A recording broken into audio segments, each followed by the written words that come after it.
بسم الله الرحمن الرحيم. Bismillahirrahmanirrahim. Assalamualaikum warahmatullahi wabarakatuh.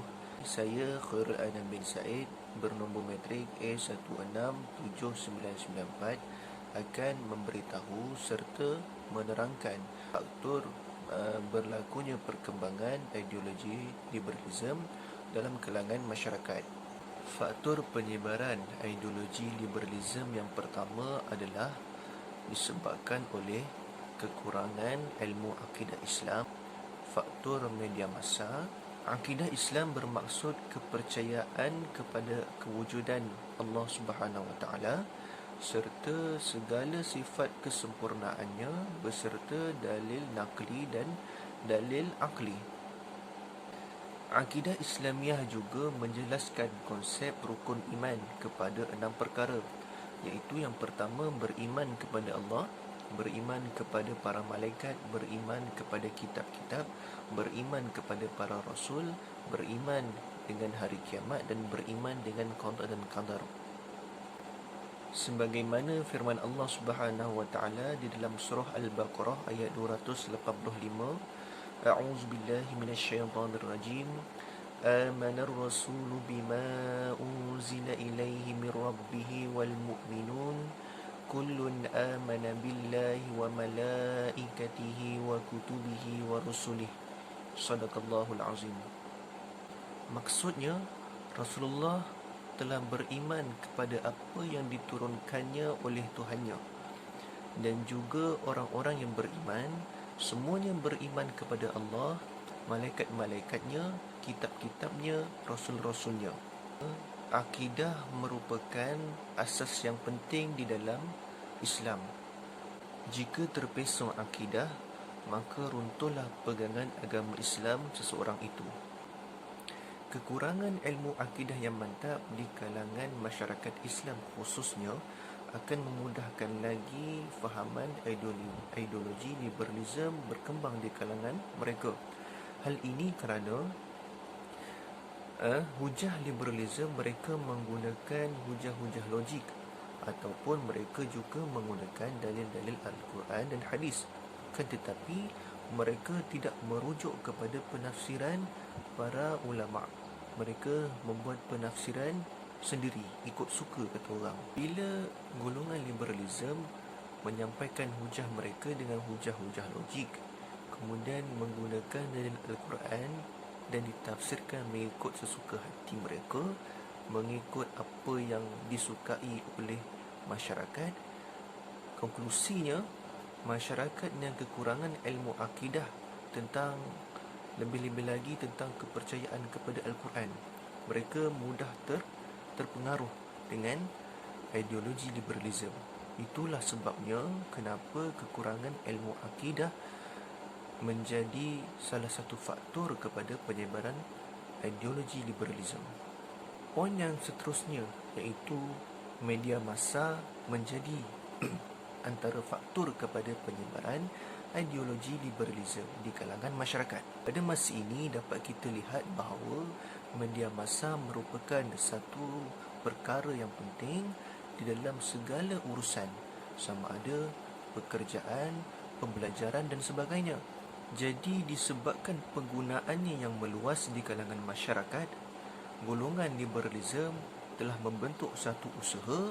Cara untuk mereka menyebarkan ideologi liberalism adalah melalui kemudahan media massa, media massa. Seperti apa? Seperti mereka menubuhkan laman-laman web yang bebas untuk mereka berkongsi pendapat mereka tanpa ada batasan. Bahayanya adalah apabila masyarakat awam, khususnya masyarakat umat Islam yang kurang ilmunya, apabila membaca artikel-artikel mereka, boleh menyebabkan masyarakat awam terpengaruh sekiranya mereka tidak periksa apa yang tertulis dalam penulisan golongan liberalism.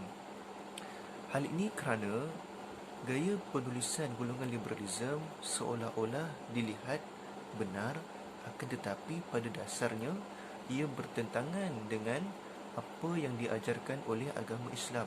Terdapat juga penulisan yang menggunakan dalil-dalil Al-Quran tetapi menggunakan tafsiran sendiri. Disebabkan demikian, media massa juga menjadi antara faktor penyebaran ideologi liberalisme dalam kalangan masyarakat. Kerana penggunaannya yang meluas di kalangan masyarakat, golongan liberalisme mengambil peluang ini untuk menyebarkan ideologi mereka. Bismillahirrahmanirrahim. Assalamualaikum warahmatullahi wabarakatuh dan salam sejahtera. Nama saya Muhammad Mukri bin Muhammad Sopi, nombor metrik A171842. Baiklah, hari ini saya akan membentangkan kepada anda semua berkenaan dengan kesan-kesan pemikiran liberalisme terhadap kelompok umat Islam. Baiklah, di dalam poin saya ada 4 poin penting yang akan saya terangkan, lebih menguraikan tentang kesan kepada akidah. Baiklah, kesan yang pertama adalah menjejaskan ataupun merosakkan batas-batas iman seseorang disebabkan oleh pemikiran yang bersifat terbuka ataupun bebas. Di mana yang kita tahu, asas pemahaman pemikiran liberal ini adalah menuntut kebebasan dari segenap aspek. Namun perkara ini, ia adalah bertentangan dengan ciri-ciri ataupun asas-asas keimanan kepada Allah SWT. Di mana asas keimanan kepada Allah SWT adalah kita membenarkan dalam hati, mengucap dengan lidah, dizahirkan dengan perbuatan yang zahir.